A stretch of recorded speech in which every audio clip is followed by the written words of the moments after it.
안녕하세요. 자, EBS 국어의 신파이널 100점 미리 보는 수능. 오늘은 추석 다음 날이다.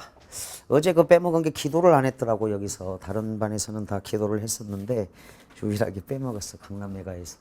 오늘 또 추석 연휴니까 쉬는 시간에 봐서 하겠습니다.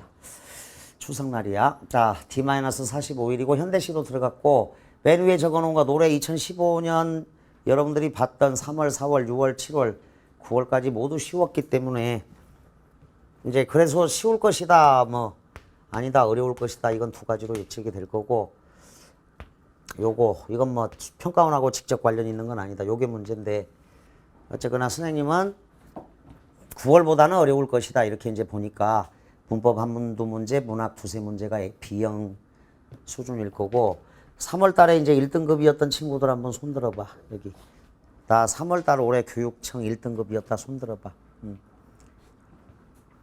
여기 연수생들은 빠지니까 그렇지. 고3들 학생의 1등급이었던 학생 중에 30%만이 11월에 이렇게 1등급으로 살아남으니까 70%는 물갈이가 된다고. 그 70%에 해당되는 내용은 이제 연수생들이 들어갈 것이고, 여기에 연수생들이 올해 작년보다 더 늘었더라. 오늘 신문 보니까 13만 6천 명 정도 되더라고. 그래서 수능이 쉬우니까 그냥 다 반수생으로 돌아와서 작년보다 더 늘었습니다. 오늘 신문에 나왔고, 그 살아남는 30%가 되기 위해서는 뭐 이제 꾸준히 해야 되겠지. 그리고 여기는 이제 2등급, 3등급, 4등급, 5등급, 6등급도 11월에 1등급이 될 수 있으니까 손든 학생들이 이제 여기 많지는 않아. 재학생들이 다가 아니니까. 근데 이제 손든 학생들은 끝까지 계속 물을 끓여서 수능 때 1등급 이상이 나올 수 있도록 하고, 손 안 든 친구들은 이제 꿈과 희망을 가지고 이 70%는 내가 차지하겠다 하면서 공부를 해줘야 돼. 근데 이제 내가 알고 있는, 그러니까 여기도 1등급 학생들이 많은데 항상 공부하는 상위 4%. 항상 공부하고 있어. 그 학생들은 항상 공부하고 있다는 사실을 알아둬야 돼. 자, 지금이 아니면 도대체 그때가 언제란 말인가, 이거 복습을 하라는 거야. 매일매일 45일 동안은. 어제도 강조했듯이. 그 다음 우리가 어느 날인가 마주칠 재난은 우리가 소홀히 보낸 어느 시간에 대한 보복이다. 이게 나폴레옹이 한 말인데, 이제 선생님 입장에선 저게 고3들한테 주는 경고가 돼요. 우리가 어느 날인가 마주칠 재수나 또는 삼수가 될 수도 있어. 우리가 소홀히 보낸 어느 시간에 대한 복수가 될 수가 있는데, 자, 이거를 두 개를 써준 이유는 이거야. 내가 모의고사에서 올해 이 문제를 냈는데 초토화가 됐더라고. 그래서 문법 문제로 하나 언급을 하려고 그래. 자, 자음으로 끝날 때는 서술격 조사가 이다가 올 때 이를 생략하면 돼, 안 돼? 보복이다야, 보복다야? 보복이다지. 그러니까 너 누구냐 이럴 때 수연이가 저 수연다 이러면 안 되죠. 나 수연이다 이렇게 답변해야 되잖아. 근데 상이다, 이거 상이이다, 이건 다 돼. 그러니까 모음으로 끝날 때는 이를 쓸 수도 있고 생략할 수도 있는 거야. 이렇게 문법 문제야 이거. 저기 올해 필살집중 모의 수능에서 장문 문법 문제로 하나 냈는데 완전히 초토화되더라고. 늘 알고 있는 건데도 그래. 늘 알고 있는데도 그래. 자, 저거나 서술격 조사 2다 문제였어. 여기 동환이가 있어요. 너 누구냐? 예, 저는 동환입니다. 동환이다. 이거 자음으로 끝날 때는 받침이 있을 때는 무조건 이다라고 써줘야 돼. 그런데 여기 소혜가 있네. 저는 소혜입니다 이래도 되고, 너 누구냐? 나 소혜야, 소혜다 이래도 된다고. 그래서 이다도 되고 다도 되는 건데, 앞에가 자음으로 끝날 때는 이를 생략해서는 절대 안 된다는 거예요. 보복다 이럴 수 없어. 보복이다야. 이 문제가 나왔다고. 됐어. 근데 이제 문법 문제야. 장문 문제고. 그래서 꼭 하나 알아도 아차하고 놓쳐버리더라고. 그래서 그 문제를 가장 어려운 문제 이 손가락 안에 들어가길래 그 조사를 해봤어. 그런데 놀랍게도 이 형태 자기 이름을 모음으로 쓰는 아이들의 정답률이 월등히 높아. 그러니까 일상생활이 그대로 수능 문제가 돼버린 거야. 그러니까 나 소혜이다, 소혜다 이렇게 쓰고, 나 상이다, 상이이다 이럴 때는 이제 되는 거를 아는데, 자음이라고 쓴 학생들은 별로 개념이 없어. 그래서 그냥 생략하든지 말든지 말이 된다고 생각을 하더라고. 자, 그 문제가 있었어요. 어쨌거나 뭐 좀 가슴 아픈 얘기지만 복습 강조하는 의미로 받아들이고, 자, 30등분법을 오늘 또 해야 되는 게 316쪽, 317쪽인데 B형 학생들은 아침에 일어나자마자 실전 문제 15 이동화의 파편을 풀어야 정상이야. 푼 사람 손들어. B형인데 좋아. A형 학생은 아침에 일어나자마자 복덕방을 풀어야 돼. 푼 사람 손들어 준다. A형 손들어봐. 일단 A형. A형 학생들이 많지가 않아서 그런데, 자, 실전 18 실전 17은 사평력 A형이다. 실전 18은 AB 공통. 황만근은 이렇게 말했다. 실전 19는 여유가 되면 풀어도 되는데 그냥 너무 많다 싶으면 건너뛰어도 돼. 실전 문제 19는 별표 쳐놔. X에. 최일남이 흐르는 북이 올해 6월에 나왔어요. 적어도. 최일남이 흐르는 북은 1506 B형 거니까 이 노새 두 마리가 나올 경우는 거의 없고, 노벨상을 타면 혹시 이슈가 돼서 나올 수 있지 않을까 싶은 정도. 실전 19X, 실전 20X에 허준의 잔등 요거는 실전 모의 수능 5회에서 풀었어. 강남 메가스터디에서도 풀었고 노량진 메가스터디에서도 풀었는데 A형 숫자가 좀 적어가지고 B형이 많으니까. 자, 실전 20 1509 A형 거다. 안 해도 됩니다. 실전 21 B형, 실전 22 AB 공통, 실전 23 A. 실전 23도 이게 선생님이 강남대성에 있었을 때 출제해놨던 문제야. 그래서 못 구하는 문제들이야 이건. 자, 그 다음에 326쪽 요거는 반드시 풀도록 한다. 한 걸음만 앞으로 더 나가자. 요거는 풀어주기 바란다. 329쪽 가봐. 자, 그 염상섭의 두파산을 풀었던 친구들이 답이 안 맞아요 그러는데 보니까 오타더라. 실전 문제 11로 가서 거기 정답 보세요. 5432라고 돼 있지. 5432를 고쳐 4435로 고쳐줘. 4435. 그러니까 1번하고 거기 1번 어디 있지? 정답의 근거 다음에 5를 4로 고쳐. 다음 뒷장 330쪽에 4번에 어디 있지? 정답의 근거 2번으로 돼 있잖아. 종로에서 뺨 맞고 한강에서 눈을 기다. 요건 이제 서경별곡도 해당이 되는데 서경별곡이야. 종로에서 뺨 맞고 한강에서 눈을 기다는 정답 2번을 5번으로 고쳐준다. 그리고 앞에 그 마지막 날 또 교정지를 줄 거야. 저 위에 329쪽 그 해산바가지가 너무 뭐 쉬운데 어쨌거나 좀 어렵게 고치려고 하다가 그 이전 해설지를 넣어놓은 셈이야. 그래서 4번에 그 우공이산은 밑줄 그어서 그냥 우공이산 329쪽 4번에 2번 선택지는 밑줄 그어도 우공이 산을 옮긴다는 말로 남이 보기엔 어리석은 일처럼 보이지만 한 가지 일을 끝까지 밀고 나가면 언젠가는 목적을 달성할 수 있다는 뜻으로 우공이 산으로 쓴다. 이게 문제하고 좀 차이가 있으니까 참고해 주기 바랍니다. 어쨌거나 28일은 이 풀기도 좀 빡빡할 수도 있는데 333쪽으로 가봐. 수필보다는 극문학이 더 유력하다라는 것은 이제 여러분들 그 현장에서 나누어 준 자료에도 있어요. 333쪽에 그 3번 수필극문학은 A형만 주로 보아주면 될 것 같은데 1번, 2번은 그래서 우선 넘어가고 3번은 김영랑의 두경과 종다리는 수필 전체가 나온 건 아니고 그 김영랑의 두경과 종다리에다 이렇게 적어.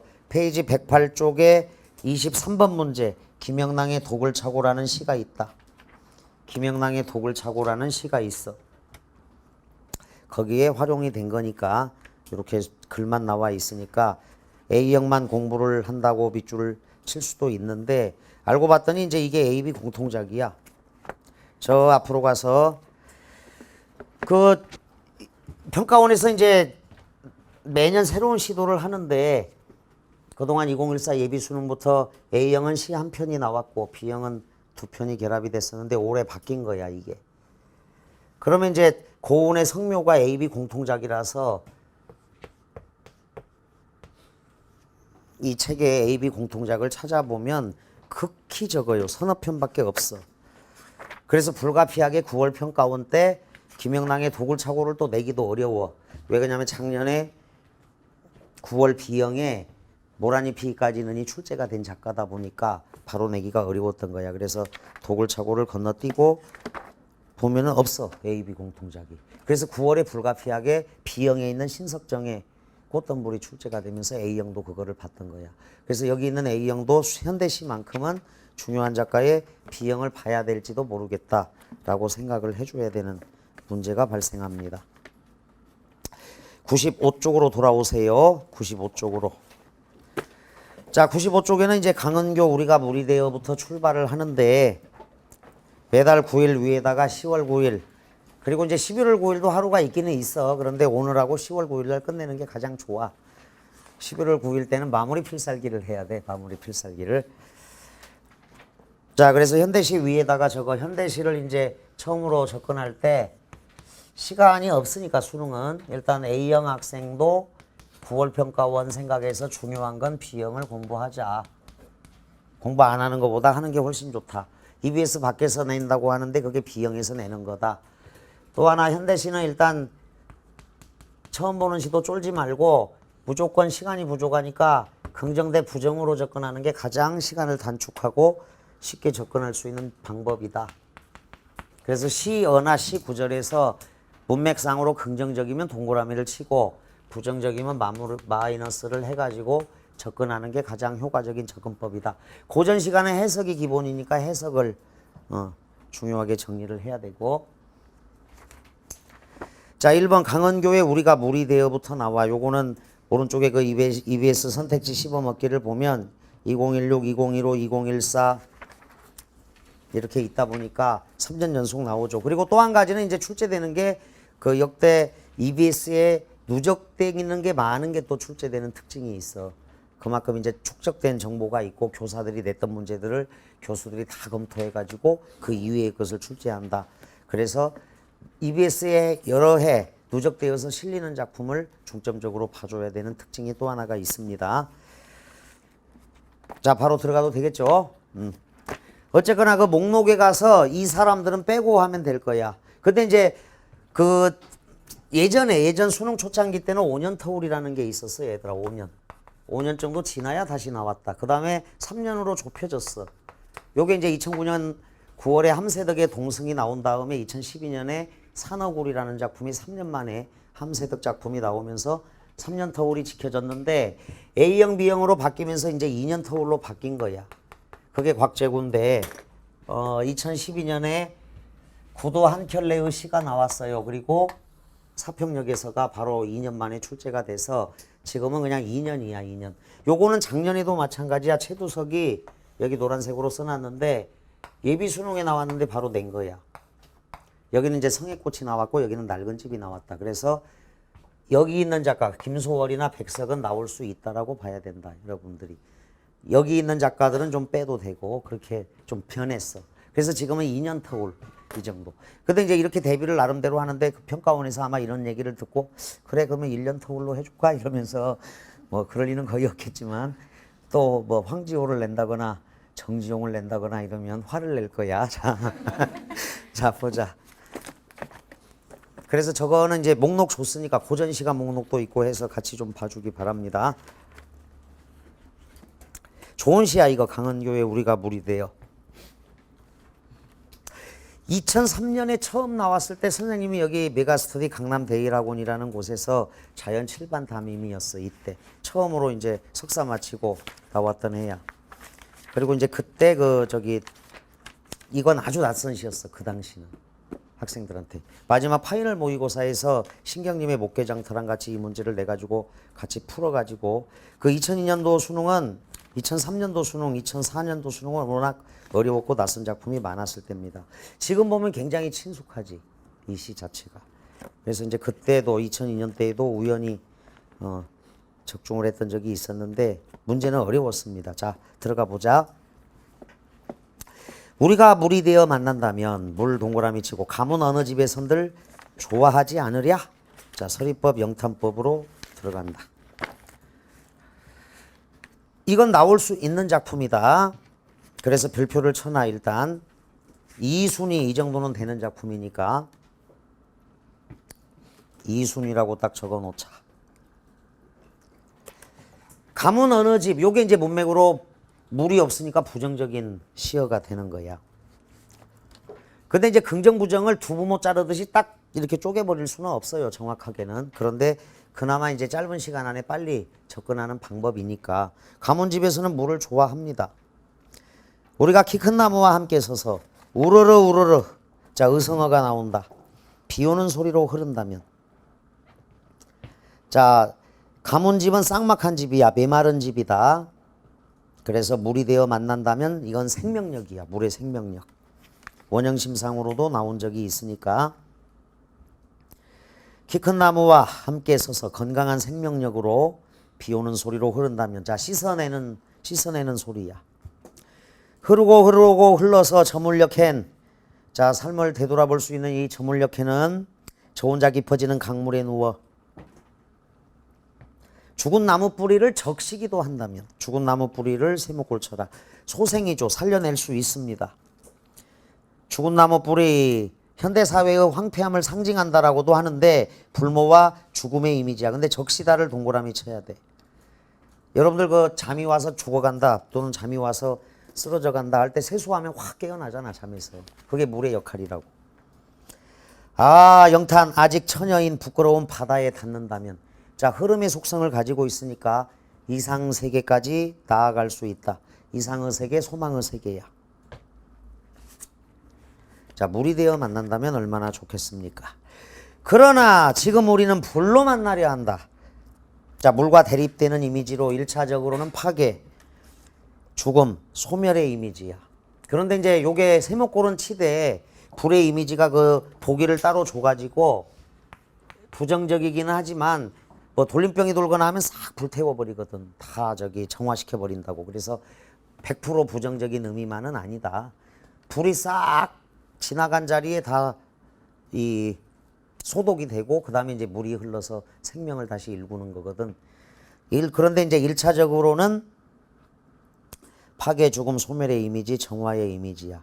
벌써 수치된 뼈 하나가 세상에 불타는 것들, 자 소멸되어 가는 것들을 쓰다듬고 있나니 밑줄 그어. 불타는 것들에 대한 연민의 정서, 안쓰러움의 정서, 안타까움의 정서가 있어. 요게 이제 출제된 게 2003년 수능 가장 어려운 문제였다. 정서가 유사한 게 김종삼의 묵화라는 시야. 물 먹는 소 목덜미에 할머니 손이 얹혀졌다.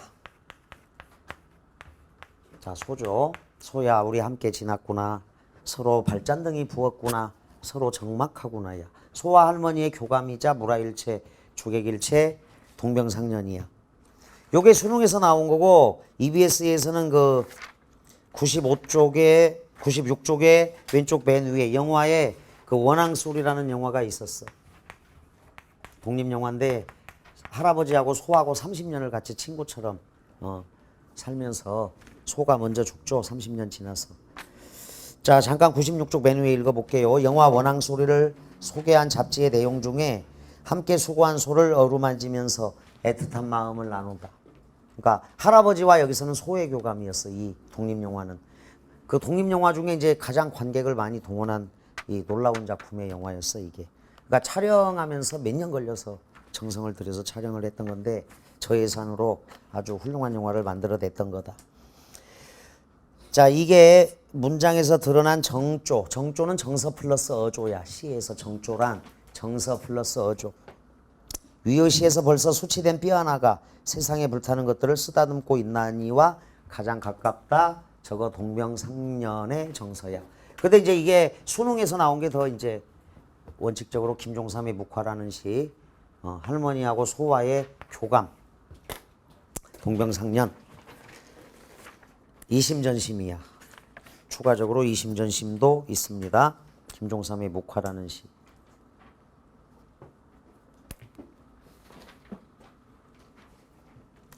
쓰다듬고 있나니 나처럼 되지 말라고. 벌써 수치된 뼈 하나가 세상에 불타는 것들을 쓰다듬고 있다. 만리 밖에서 기다리는 그대여, 화합의 대상 그대여, 만리나 떨어져 있어요. 정서적 거리감이죠. 그대와 물로 만나는 것이 쉽지 않다. 이 정도 의미야. 물로 만나는 게 어렵다는 의미야. 접을 지난 뒤에 흐르는 물로 만나자. 흐르는 물, 역동적 생명력을 가지고 푸시시 의성어다. 불 꺼지는 소리로 말하면서 대립과 갈등이 종식되는 소리야. 올 때는 인적 끝인 넓고 깨끗한 하늘로 오라. 그래서 오라 명령형이죠. 자, 그래서 이 오다는 오다의 시약, 오다, 넓고 깨끗한 하늘로 오라. 하늘은 완전한 합일, 충만한 생명력의 세계인데 만남에 대한 기대, 그리고 기다림의 시약.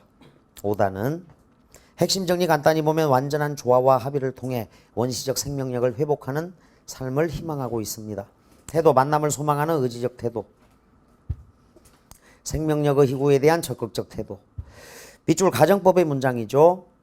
물이 되어 만난다면이라는 미래 가정법 형태로 소망을 극대화합니다. 청유형, 자, 명령형 표현들이 나오죠. 청유 형태, 명령 형태. 이것은 소망의 간절함을 표출하고 있다. 소망의 간절함을 표출하고 있다. 대립적 이미지 정리.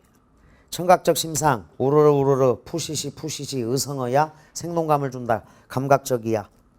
대립적 이미지는 만남에 대한 소망을 물과 불의 대립적 이미지를 통해 형상화하고 있다.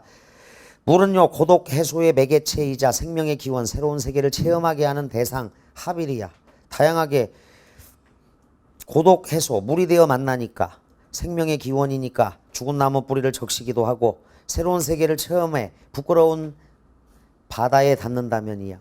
그리고 합일의 매개체, 하늘로 오라. 흐르는 물로 만나자. 다 이 시의 1, 2, 3, 4연에 다 해당이 되는 내용들이다. 불은 죽음, 소멸 등의 파괴적 이미지에 가깝다. 또 하나는 진정한 만남을 위해 거쳐야 할 관문인데 통과 제의 같은 거야. 통과 의례. 주제 원시적 생명력과의 만남에 대한 희구. 자, 굉장히 좋은 시야. 이미지 자체가 물과 불의 대립적 이미지로. 자, 밑에 해제는 또 읽어보고 여러분들이 2016 대비 수능 완성 봅니다. 서리적 표현을 활용하고 있어요. 이행. 좋아하지 않으랴. 독자의 공감을 유도하죠. 좋아하지 않겠습니까? 예, 당연히 좋아하지요. 명령적 어조로 시상을 마무리합니다. 하늘로 오라. 화자의 심정을 강조합니다. 가정법을 반복적으로 사용하고 있습니다. 물이 되어 만난다면, 비 오는 소리로 흐른다면, 죽은 나무 뿌리를 적시기도 한다면, 부끄러운 바다에 닿는다면, 가정법을 반복적으로 사용하여 소망을 구체화하고 있다. 청각적 표현을 활용하여 대상의 모습을 감각적으로 제시하고 있다. 요 선택지가 1506 A형 31번 선택지야. 고전시가 3편의 공통점. 청각적 심상을 활용하고 있다. 노고질이 우지진다. 거기에 해당돼. 벚국새 자주 울고 농가 훈련가에도 있었다.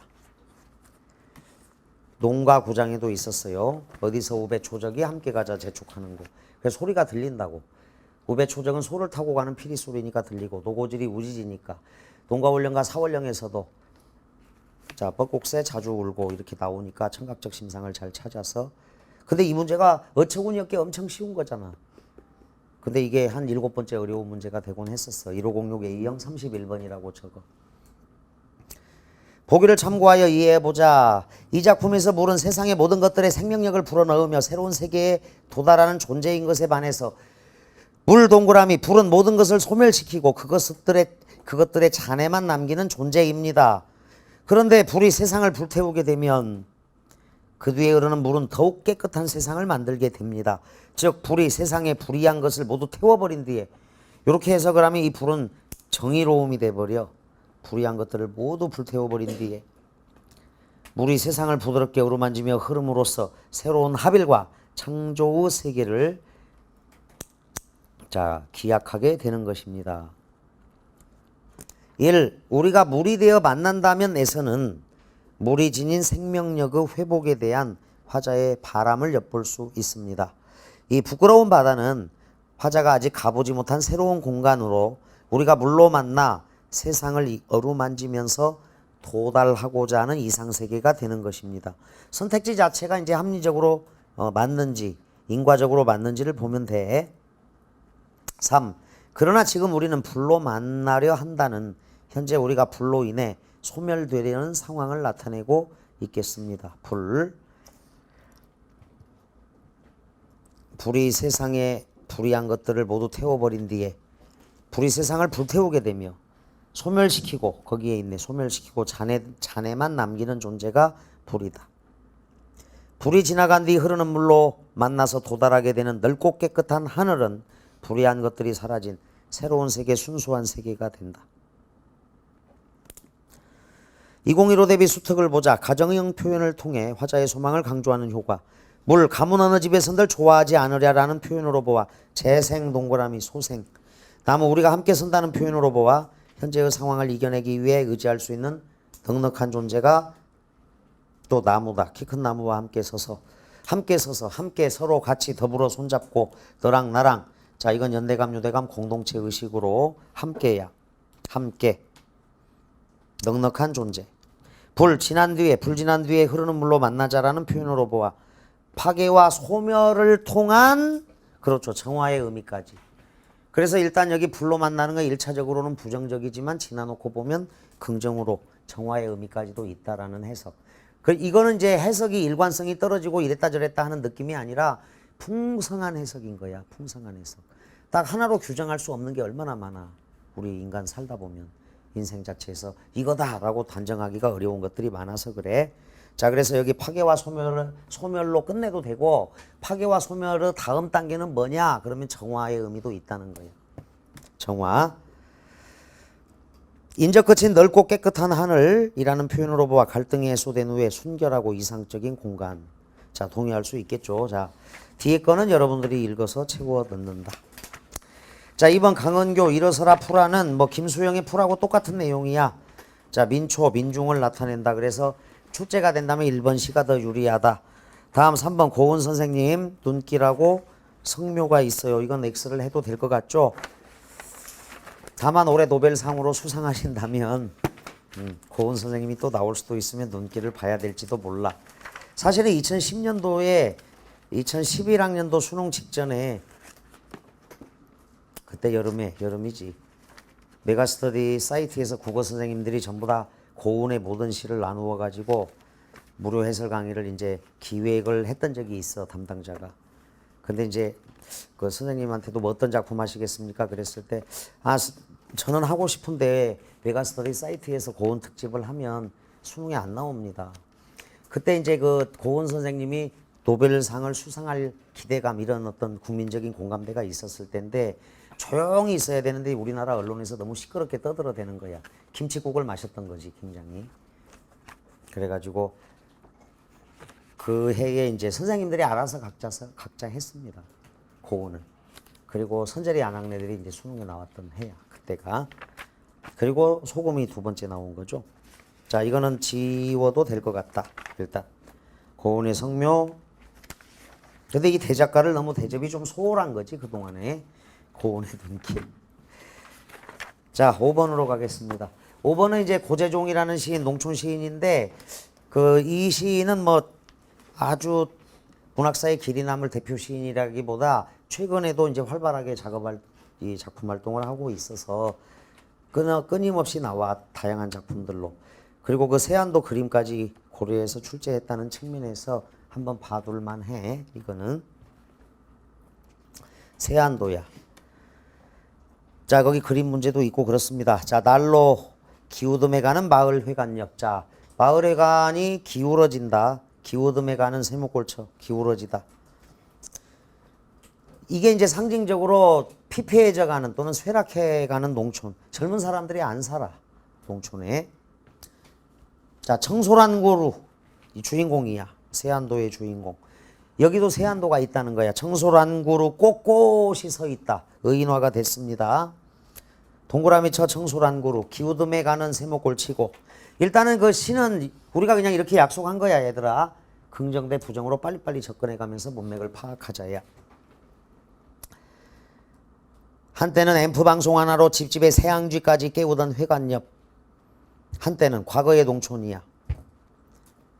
그 둥치에 터지고 갈라진 아픔으로 푸른 눈 더욱 못 감는다.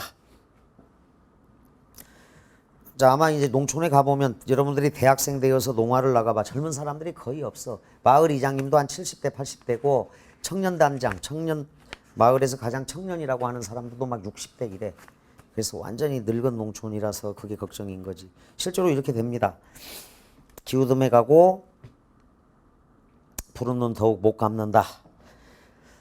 그 회관 들창 거덜내는 대바람 때마다 청솔은 거덜내는 대바람 세목골치고 또 한바탕 노엽게 온다. 감정이입이 있습니다. 의인법.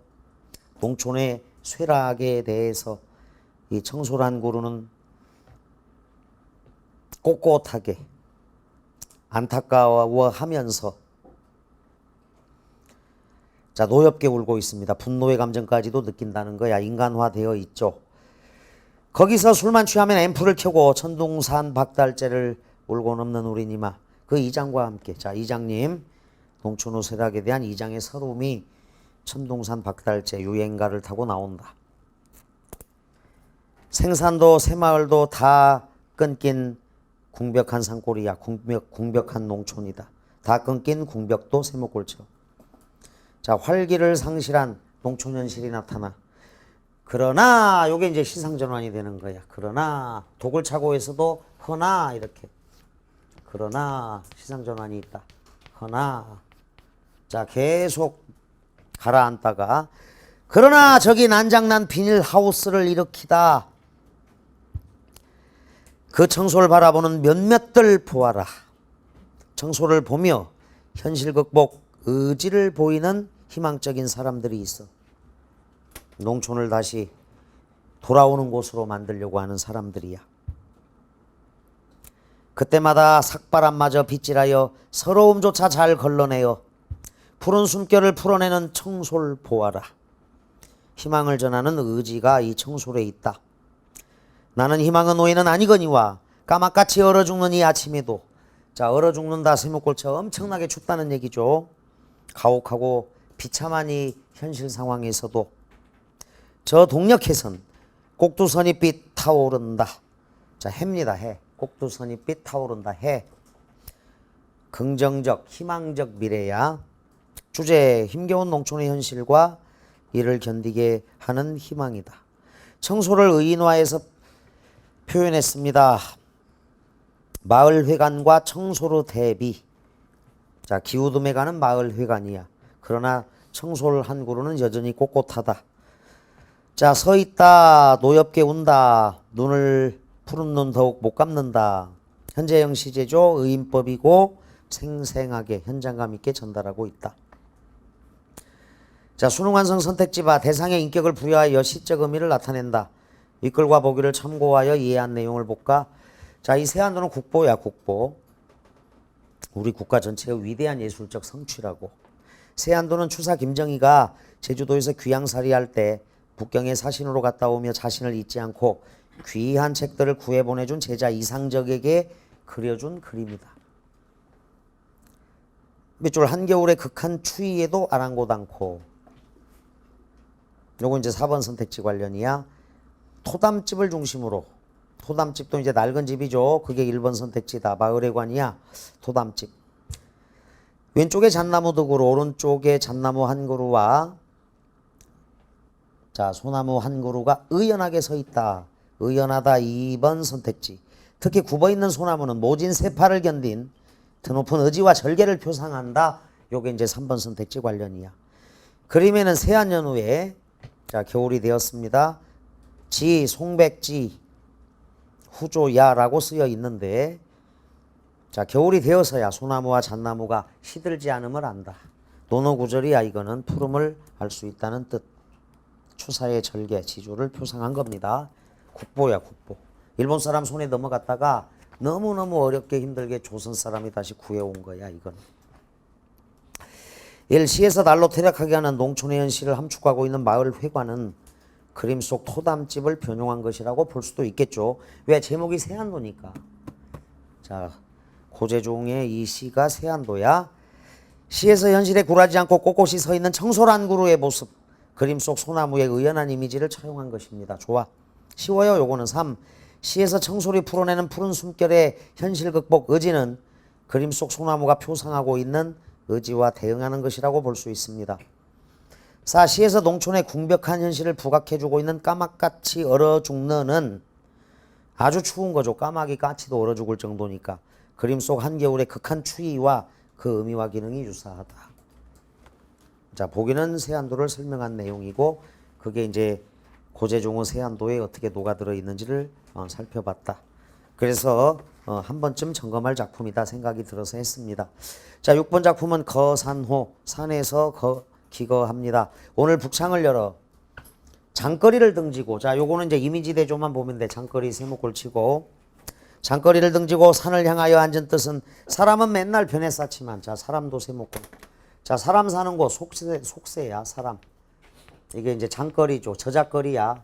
장거리를 등지고, 장거리를, 거기에 목적격 조사 리을이 있어, 얘들아. 장거리를 등지고, 산을 향하여 앉은 뜻은 사람은 맨날 변에 쌓지만 태고로부터 푸르러 온 산이 아니냐. 산 동그라미 인간과 자연의 대비. 요 대조적 이미지, 대비적 이미지만 이해하면 돼요. 이거는 주제 산에 대한 그리움과 자연의 동화. 넘겨. 자, 그래서 여러분들이 이제 한 번만 그 EBS 선택지 씹어먹기랑 이런 거는 한번 읽어서 정리를 하면 된다. 거기 그 EBS 선택지 씹어먹기 보면 화자가 추구하는 삶의 자세 있고, 화자가 관조하는 대상이 있고, 청사는 불변한다는 관습적 상징이야. 이건 태고로부터 푸르러 온 산이 아니냐. 관습적 상징의 시각적 이미지. 그 품 안에 자라나 거기에가 또 묻힐 것이다. 의인법이죠. 어머니의 품속이야. 어머니의 품속. 산에서도 오히려 산을 그리며 밑줄 긋고 친화의 대상인 산에 대한 그리움을 역설적인 표현을 통해 드러내죠. 역설적 표현이야. 자, 일단 강은교는 별표를 하나 해두고 김광규도 별표를 하자. 김광규 선생은 공사공구평가원회 때 공구 수능에 나뭇잎 하나가 나왔는데 여기는 없어요. 여기도 한동안. 자, 그래서 대장간의 유혹 모처럼 다시 나왔고, 상행, 그 100점을 목표로 하는 최고들만 덤벼라. 그 수업에서는 시를 끊임없이 이렇게 이렇게 듬성듬성 넘겨보면 시험을 봤던 문제들이 꽤 많이 있을 거야. 여러분들이 현대시를 풀었다거나. 자, 대장간의 유혹을 한번 보도록 하자. 김광규는 일단 강은교, 그 다음 김광규에 와서 별표를 쳤어. 조그맣게 별표를 쳐놔. 제 손으로 만들지 않고 한꺼번에 싸게 사서 마구 쓰다가 망가지면 내다버리는 플라스틱 물건처럼 느껴질 때 내가 플라스틱이구나. 세모꼴 쳐. 나는 당장 버스에서 뛰어내리고 싶다. 자, 버스도 이제 규격화된 이 운행 경로를 따라가잖아. 버스도 플라스틱 물건처럼 틀에 박혀서. 버스도 틀에 박힌 거야. 이 버스도 틀에 박힌 경로를 따라가는 거야. 버스도 플라스틱 물건. 부정적이죠. 뛰어내리고 싶다. 그러다 크게 다칠 수도 있고. 그런데 이게 이제 감정이 그렇다는 거야. 나의 삶이 가치 없이 느껴지는 때, 무가치한 삶에 대한 거부죠. 나는 가치 있는 존재야. 그런데 이렇게 느껴질 때가 있다는 거지. 현대 아파트가 들어서면 현대 아파트도 성냥갑처럼 똑같은 모양의 집을 찍어내. 기계화되어서. 현대 아파트 세모꼴 치고 홍은동 사거리에서 사라진 털보네 대장간을 찾아가고 싶다. 털보네 대장간 동그라미를 쳐준다. 자, 산업화로 인해서 사라진 곳인데 가치 있는 것을 만들어내던 공간이야. 그래서 현실에 대한 비판적 인식이 바탕에 깔려 있는데, 풀무질로 이글거리는 불 속에 불도 세모꼴 쳐. 자, 실현고난 이것을 이겨낸다면 시우새처럼 나를 달구고 모루 위에서 별이고 숫돌에 가라. 시퍼런 무쇠낫으로 바꾸고 싶다. 시퍼란 무쇠낫 동그라미 칩니다. 땀 흘리며 두들겨 하나씩 만들어낸 거죠. 시퍼런 무쇠낫. 꼬부랑호미도 동그라미. 이건 가치 있는 삶을 나타내는 거야. 그래서 긍정은 시퍼런 무쇠낫과 꼬부랑호미야. 소나무 자루에서 송진을 흘리면서, 자, 꼬부랑호미의 자루를 소나무 자루로 만들었는데, 자, 송진이 흘러내리니까 자연 그대로의 숨쉬는 나무죠. 밑줄 대장간 벽에 걸리고 싶다.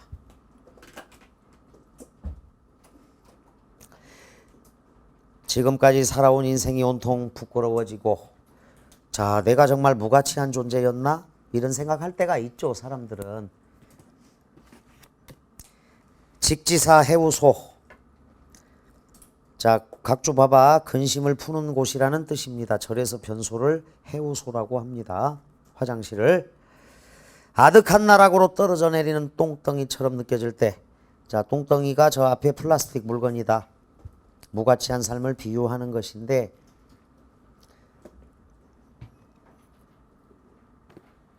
자, 뜬금없이 갑자기 직지사가 등장해. 여기 서울 홍은동이 나왔는데 선문답처럼 아주 멀리서 끌어온 거야. 근데 그 직지사는 이제 아마 서산대사께서 이렇게 여기다가 절을 지어라, 여기 절터가 아주 좋다 해서 손가락으로 가리켰다고 거기다 지은 절인데, 이제 예전에 화장실이 난간에 있었나 봐, 벼랑에. 그래서 화장실에서 볼일을 보면 한참, 그러니까 이제 김천에서, 경상북도 김천에서 기차 타고 KTX 타고 서울에 도착하면 그 똥덩이가 땅에가 닿는다. 그 정도로 화장실이 엄청나게 깊은 땅 속에 있다는 거예요. 아득한 나락으로 떨어져 내리는 똥덩이처럼 느껴질 때. 그러니까 걸음으로 쓸 수 있는 건 아니잖아. 그러니까 무가치한 존재야. 아, 그런 이야기들이 있어. 직지사 화장실이 가장 유명해. 너무너무 멀어. 끝이 없어. 100년 돼도 넘치지 않을 화장실 뭐 이래.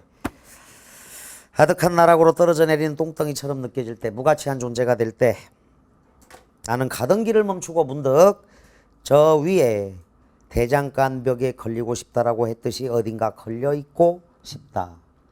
진정한 삶에 대한 소망이야. 평이 안 쉬면서도 울림을 준다. 그리고 시적 연결이 잘 되고 있어요. 이미지 대조가 있고, 자, 플라스틱 물건, 현대 아파트, 그 다음에 똥덩이. 부정적이다. 주제, 끊임없이 자신을 새롭게 하고자 하는 마음, 이런 마음이 있어야겠죠. 예술가에게는, 시인에게는. 가치 있는 존재가 되고 싶은 소망. 누구나, 여러분들 다 가치가 있거든. 누구나 소중한 가치를 갖고 있는데 어느 순간 이렇게 무가치한 존재 아닐까 이렇게 느껴질 때는 이런 시를 읽어서 마음을 다잡는 게 좋겠죠. 자, 그래서 거기 대장간의 용어들이 나와. 달구고 벼리고 갈아서, 해제의 넷째 줄 쭉 밑줄 그어. 절차탕마야. 치열한 자기반성. 절차탕마, 대기만성. 큰 그릇은 늦게 이루어진다. 자, 2012년에도 있었고 2014년에도 있었고 2016년에 다시 EBS에 들어왔는데, 거기 그 보기를 활용해서 출제하신 선생님이 굉장히 문제를 잘 냈어. 깊이 있게 고민하셔서 낸 거야. 자, 2016 대비 인수다. 특정 시어를 반복하여 끊어 주제의식을 드러내고 있습니다. 반복을 통해서. 시인과 독자의 가상 인터뷰인 보기를 참고하여 감상해보자. 시인, 시를 감상할 때는 다양한 소재에 부여된 의미에 주목을 해야 합니다. 그렇게 할 때 시인이 작품을 통해 말하고자 하는 바를 파악할 수 있을 것입니다. 이 작품의 경우에는 버스, 아파트, 사거리, 대장간 등이 소재로 제시되고 있습니다. 버스, 아파트, 사거리, 대장간. 여러분들은 이 작품을 읽을 때 화자는 버스에서 뛰어내리고 싶다고 했는데 여기에는 어떤 생각이 담겨 있을까? 주거지의 여러 형태 중에 아파트라는 공간이 설정된 이유는 무엇일까? 사거리나 대장간이라는 공간은 어떤 성격을 가지고 있을까와 같은 질문을 던지면서 작품을 감상할 때 더 잘 파악할 수 있을 것입니다. 1번, 달구고 벼리고 갈아내는 과정이 있는 대장간은 끊어 현대인이 되찾아야 할 가치에 대한 성찰을 유도하는 공간이야. 선택지가 대충 쓴 게 아니야. 굉장히 깊이 있게 고민해서 쓴 선택지들이야. 이런 것들은 이제 딱 읽어가면서 인과관계 따지고 받아들이는 게 좋아. 이 아파트는 건설회사에서, 세무골처 건설회사에서 한꺼번에 많이 만들어낸다는 점에서, 자, 물건을 하나하나 따로 만드는 대장간과는 상반되는 성격이고, 자, 건설회사는 이 플라스틱 물건 만드는 공장하고 똑같은 거야. 3. 모든 집이 같은 모양으로 지어진 아파트는 개성이 없다는 점에서 비슷한 삶의 방식을 가지고 있는 현대인의 삶과 관련지어 해석할 수도 있습니다. 4번, 버스는 정해진 경로로만 운행하는 교통수단이죠. 이 버스에서 뛰어내리고 싶다고 말하고 있습니다. 현재와 같은 삶의 방식을 적극적으로 거부하려는 의지로 해석할 수도 있습니다. 선택지가 이제 깊이 있고 풍부해지면서 길어지고 있다고.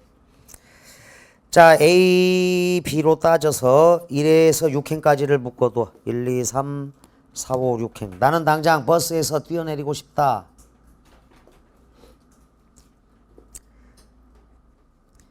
자, 여기까지 이 A의 플라스틱 물건이 있고 전반부. 자, 후반부. 똥덩이와 마찬가지로 가치가 없는 것을 의미합니다. 전반부에서 뛰어내리고 싶다는 것은 후반부의 아득한 나락으로 떨어져 내리지 않기 위해서입니다. 자, 이런 2번 선택지도 굉장히 의미가 있죠. 시를 잘 연결했죠. 자, 버스에서 뛰어내리고 싶다야. 그런데 후반부에는 아득한 나락, 자, 세모골처럼 아득한 나락으로 떨어져 내리는 똥덩이처럼 느껴질 때 버스에서 뛰어내리는 행위는 결국 아득한 나락으로 떨어져 내리지 않기 위해서지. 왜? 그 전에 가치 있는 존재가 되는 거니까. 버스에서 뛰어내려서 나는 가치 있는 존재가 될 것이다. 걸려있고 싶은 거야. 나락으로 떨어져 내리는 게 아니고. 자, 그래서 이런 2번 선택지는 연결을 잘 지은 거야. 시 해석상에. 비에서 화자가 느끼는 부끄러움은 전반부에서, 자, 후반부에서 화자가 느끼는 부끄러움. 전반부에서 화자가 스스로를 플라스틱 물건처럼 느끼는 것과 관련되고요. 후반부에서 송진을 흘리는 소나무 자루는 생명력을 가진 존재라는 점에서 그렇습니다. 플라스틱 물건과는 대조되는 존재입니다. 2014 인수 자신의 삶에 대한 성찰적 태도 무쇠 나선 화자가 지향하는 가치야. 2012 EBS를 보면 자신의 삶을 성찰하는 모습 무가치한 삶이 화자가 느끼는 결핍의 상황입니다. 똥덩이 세모골 똥덩이의 결핍의 상황이 놓여있는 화자의 모습이 담겨 있습니다. 똥덩이에는 그렇다. 대장간이 결핍에서 충족으로 가려는 직접적인 계기가 되는 거죠. 대장간 무쇠낫은 동그라미쳐. 화자의 소망하는 모습은 대장간 무쇠낫이야. 불 세모골 불은 결핍에서 충족으로 가는 과정에서 자 감내해야 하는 어려움의 일종이다. 자 A형은 대장간의 유혹. B형도 조그만하게 별표쳐. 이거 상행은 이것도 역시 여러 차례 나와. 김광주 선생님도 나올 때가 됐기 때문에 보라는 거야. 자 상행은 반어야. 통째로 반어. 가을 연기 자욱한 저녁 들판으로 상행 열차를 타고 평택을 지나갈 때 흔들리는 차창에서 너는 문득 낯선 얼굴을 발견할지도 모른다. 낯선 얼굴 동그라미. 나야 나 시적 화자. 그런데 여기서 긍정적으로 깨어있는 사람이야. 한 명은 깨어 있어야 돼. 시적 화자. 나는 깨어 있는 존재다. 그것이 너의 모습이라고 생각지 말아다오. 빗줄 생각지 말아다오는 너의 모습은 이래야 한다. 이 정도 의미가 있어요. 또 반어야 다 통째로. 오징어를 씹으며 화투판을 벌이는 낯익은 얼굴들이 내 곁에 있지 않느냐. 낯익은 얼굴들 대부분의 소시민들이야. 현실에 순응하며 살아가는 사람들이다. 황혼 속에 고함치는 원색의 지붕들과 잠자리처럼 파들거리는 TV 안테나들, 흥미있는 주간지 세모골, 이것들을 보면서 고개를 끄덕여다오. 반어. 고개를 끄덕여다오. 반어. 끄덕이지 말아야 한다. 자, 겉모습만 근대화된 현실의 모습이 뭐냐면 이청준의 눈길이라는 소설에도 나오는데 고속도로 양옆에 있는 초가집들을 다 강제 철거를 했다고. 초가집이 미관을 해친다는 이유로 고속도로 양옆에. 그리고 전부 다 양철집으로 싹 바꿨어. 국가 전체가 강제로 새마을 운동하면서 이렇게 바꿨는데 실제로 사람들이 이제 그 양철로 된 걸 녹색 페인트, 빨간색 페인트 아주 예쁘게 칠하고 쌤 아주 어렸을 때가 기억이 나. 근데 그 양철집에서 살아본 결과 겨울에는 너무 추워. 그리고 여름엔 너무 더워. 이거 완전 계약이었어 이거는. 그러니까 겉보기에 멀리서 보기에만 미관상 좋은 거야. 초가집보다. 근데 또 좀 지나면 페인트가 싹 벗겨져. 그래서 아주 지저분한 집이 되어버려. 그러니까 섣부르게 추진한 근대화는 문제가 있는 거야. 그걸 얘기하는 거야 이게. 자 거기 황혼 속에 고함치는 원색의 지붕들이 그렇다고. 이 양철집들이야. 함석집 이런 건 굉장히 살기 힘들어요. 기와집이면 또 몰라. 함석집 양철집은 차라리 초가집이 훨 좋다. 초가집이 황토 바른 초가집이. 자 겉모습만 막 근대화를 빨리 추진한 거야. 이때 흥미있는 주간지가 있고 고개를 끄덕여다오. 흥미있는 주간지는 시사주간지하고 달라. 현실 문제를 외면하는 이야기들이 있는 거야. 농약으로 질식한 풀벌레의 울음 같은 농약 세모골. 풀벌레의 울음은 소중한 가치야. 심야방송이 잠든 뒤에 전파소리 같은 전파소리 동그라미. 자 은밀히 전해지는 현실에 대한 비판의 소리가 전파소리인데 듣기 힘든 소리 동그라미쳐. 귀 기울이지 말아다오. 이거는 반어야. 또 전부 다 반대로 해석해. 너의 모습이라고 생각지 말아다오. 생각해다오. 흥미있는 주간지를 보며 고개를 끄덕여다오. 이거는 끄덕이지 말아다오. 이렇게 반대로 봐야 돼. 듣기 힘든 소리에 귀 기울여다오. 이렇게 해석해야 된다고. 이때는 언론 통제가 있었을 때입니다. 언론 통제의 현실을 비판하고 있어. 자, 풀벌레의 울음소리, 농약에 의해서 이미 사라졌다. 심야방송이 잠든 뒤에 전파소리야. 심야방송은 이제 정부에 의해 통제되고 있는 방송이고, 전파소리나 듣기 힘든 소리는 자, 지성의 소리, 양심의 소리죠. 그래서 귀 기울여다오 이렇게 가야 돼. 확성기마다 울려나오는 힘찬 노래와 고속도로를 달려가는 자동차 소리는 얼마나 경쾌하냐. 이것도 세모꼴치고 전시행정적인 근대화에 대한 비판이 남아 있는 겁니다. 근대화는 이루기는 이루었어야 했어. 근대화는 필요하지만 이제 방법론에 대해서 이렇게 양식 있는 비판이 가능하다. 그러니까 일본 놈들이 와서 큰 소리 치는 게 이런 거야. 빨리빨리 이러니까 삼풍백화점이나 성수대교 붕괴된 거 있잖아. 그런 사건들. 그게 빨리빨리 만들어낸 건데 실제로는 일제시대 때 건설한 한강철교는 지금도 건재하잖아. 그러니까 일본 놈들 조선을 근대화시킨 거는 일본이다 이렇게 얘기하고 있는 거라고.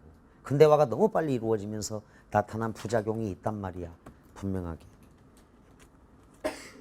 경부고속도로를 잘 놓았어요. 건설을 잘 했는데 지금까지 경부고속도로를 건설한 길이의 7배를 공사를 했대. 무슨 얘기냐면 경부고속도로를 좀 계획을 천천히 세우고 그 시공이나 뭐 이런 거를 잘 해가지고 안전하게 이렇게 튼튼하게 만들었으면 좋은데 무조건 빨리 뚫어버린 거야.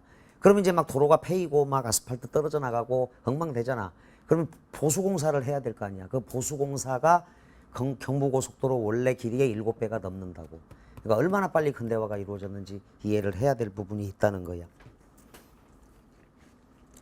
자, 여기 얼마나 경쾌하냐. 맥주나 콜라를 마시며 즐거운 여행을 했다고. 뭐 지금 즐겨 먹는 거지만 어쨌거나 요건 우리나라 뭐 수정과라든가 어떤 막걸리에 비해서 좀 삶에 대한 진지함이 없다. 이런 쪽의 의미로 사용되고 있어. 이때는 소주, 막걸리 이런 게 더 막걸리는 그래도 그 웰빙 술이다 그래서 수출이 훨씬 많이 되는 거야. 우리나라 사람들보다. 맥주나 콜라에다 저거 세목골치고 삶에 대한 진지함 없이 이 정도인데 즐거운 여행을 해다오. 되도록 생각을 하지 말아다오. 밑줄 그어. 현실에 대한 문제의식을 갖지 마라 이런 뜻인데 반어 적어줘야 다. 놀라울 때는 다만 아라고 말해다오. 보다 긴 말을 하고 싶으면 자 이건 비판의 말인데 침묵해다오. 밑줄. 이건 반어야. 언론 통제의 현실이야. 실제로 전부 다 반대로 받아들여야 돼. 이 작품은. 침묵이 어색할 때는 오랫동안 가뭄 날씨에 관하여. 가뭄 날씨는 형식적인 이야기야. 아르헨티나의 축구 경기에 관하여. 요거는 자 우리나라 삶과 전혀 관계없는 이야기지. 아르헨티나 축구 경기는.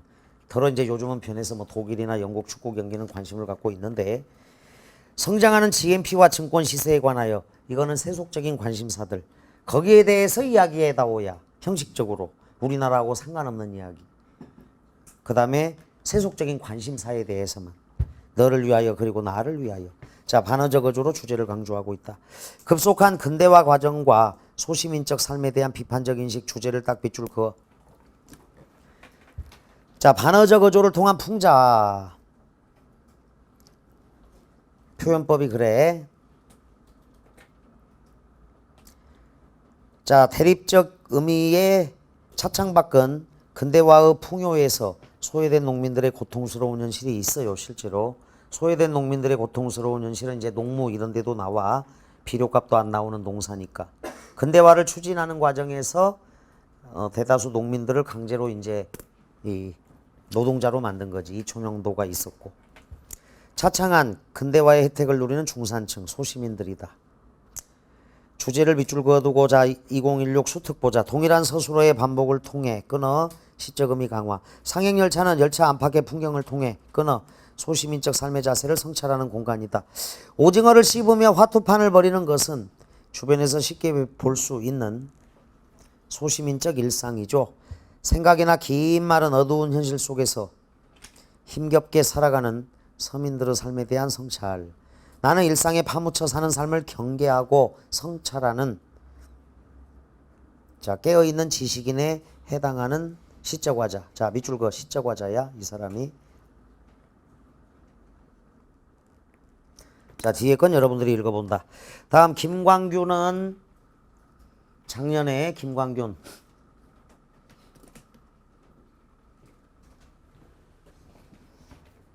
어디에 있어? 김광균이? 여기. 그래서 지워도 되겠다. 적어도 김광균은 1406 B형 08 수능에 나왔던 게 또 나왔어. 1406 B형에 와사등이 다시 한번 나왔으니까 지워도 되는데 10번 작품은 이제 A형에 나온다면 뭐 나올 수는 있어요. 그건 B형하고 A형은 또 분리가 되어 있으니까 요건 2000년 수능에 나온 걸로 정리를 하면 되는 게 더 낫다.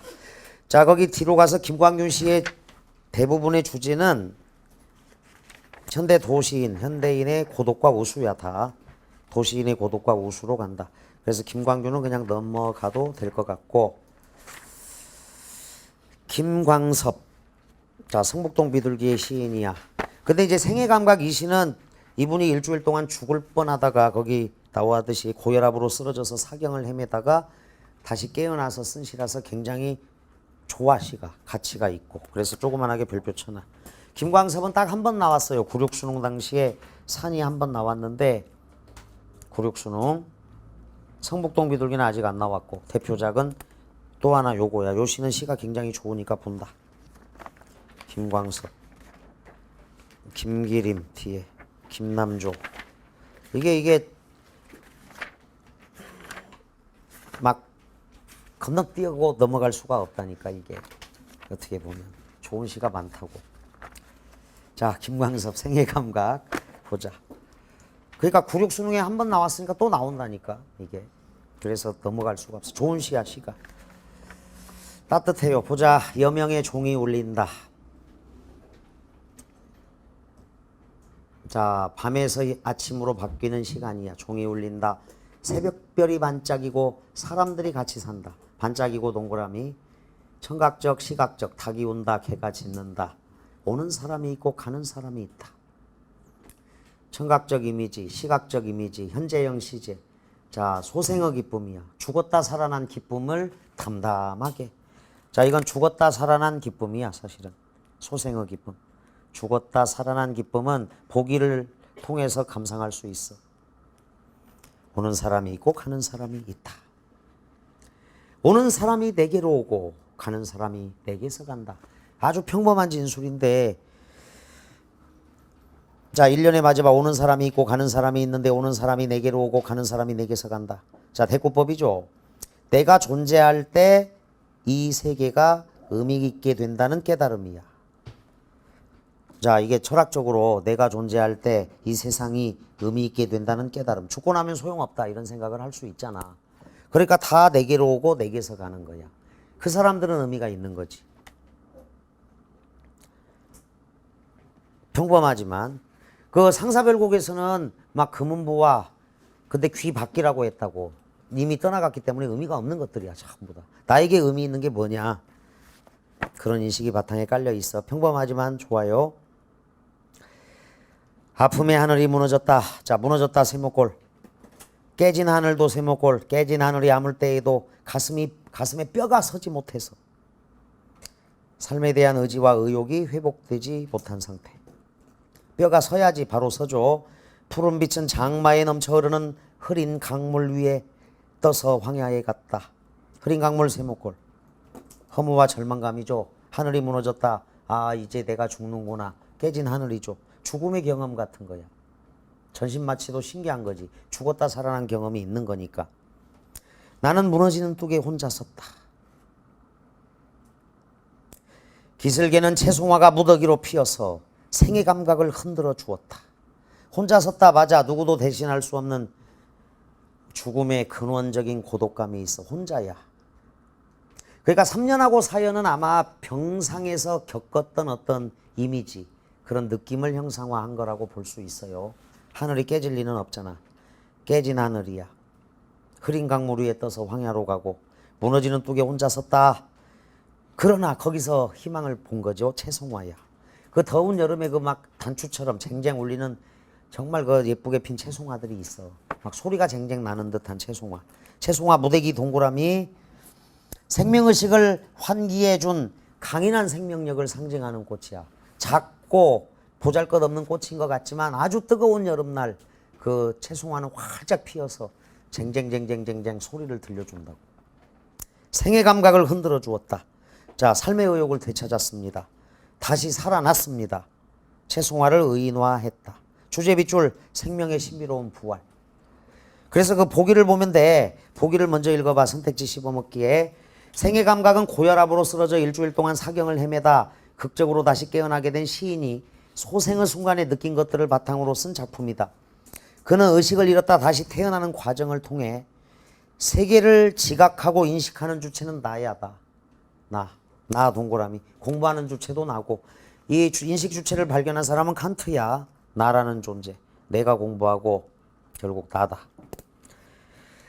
자, 인식하는 주체인 나라는 존재에 대한 새로운 자각과 함께 생명을 향한 강한 의지를 회복하게 된다. 자, 보기를 읽었고 맨 위로 올라가서 특정한 공간과 관련된 소재가 자, 무너지는 뚝 기슭에 채송화가 무대기로 피어서 화자의 인식 변화에 영향을 줍니다. 다음 보기를 참고하여 이해하자. 1번 일련에서는 청각적인 심상과 시각적인 심상을 통해 소생의 순간을 인상적으로 제시합니다. 종이 울린다. 새벽길이 반짝이고 사람들이 같이 산다. 닭이 운다. 개가 짖는다야. 이연에서는 대꾸적인 표현을 통해 끊어 나를 중심으로 세계가 인식되고 있는 경험을 제시하고 있습니다. 나를 중심으로 이 세상은 돌게 되어 있어. 나를 중심으로야. 3년에서는 자연물에 상징성을 부여하여 깨진 하늘, 흐린 강물, 병마를 이기지 못하고 쓰러지게 된 화자의 절망적인 모습. 뼈가 서지도 못하고. 자, 4연에서는 화자와 대비되는 이미지를 활용하여 강인한 생명의 의지를 부각한다. 채송화가 자 무대기로 피어서야. 자, 김기림 시인 바다와 나비는 워낙 소략하다. 그래서 이거는 넘어가도 된다. 중학생용 신대 0506에도 나온 적은 있어. 오장환의 고향 앞에서랑 같이 출제된 작품이야. 김기림은 넘어가도 된다. 이분은 이제 모더니즘 시를 시에 적용하신 분이야. 거기 나비허리에 새파란 초생딸이 실리다가 이 주지주의 모더니즘을 최재서 선생이 이론을 도입했고 이분이 시에 적용했고 활짝 꽃피운 사람은 김광균이야. 그래서 김광균은 소리까지도 그림으로 그릴 수 있는 시인이라고. 이분은 이제 나비허리에 새파란 초생딸이 시리다 이 구절이죠. 초생딸은 시각인데 촉각화된 이렇게 시도하신 분이야. 평가원에는 이제 수필인데 길이 한번 나온 적이 있어. 0309. 근데 그게 산문시인 듯해서 2번 정도 나왔지만 자 여기서 나올 것은 없는 것처럼 보인다. 다음 김남조로 가겠다. 1순위는 이제 김소월도 해당이 되는데 김남조냐 강은교냐 이런 게 문제라고. 김남조일까 강은교 시인일까. 즉 우리가 물이 되어일까 여기 설일일까. 겨울바다는 시가 좀 어려워요. 그래서 지금 콕콕 집어서 하기에는 너무 좋은 작품들이 많아서 고민이고 요거는 좀 미뤄야 될 것 같기는 해. 우선은 꼭 정리해야 될 작품 10편, 내기형 10편, 뭐 비형 10편만 내일 언급을 할 거고. 자, 김남조, 김소월, 김수영, 김영랑 환장하겠네. 산 넘어 산이다. 김춘수도 있고. 그래서 오늘 백서까지 나가면 딱 좋겠는데 거의 넘겨보면 불가능해 보이죠. 박제3까지만 가도 대단한데 여기까지 진행을 했는데 여기가 고비네. 칠판지고 또 계속 진행하겠습니다.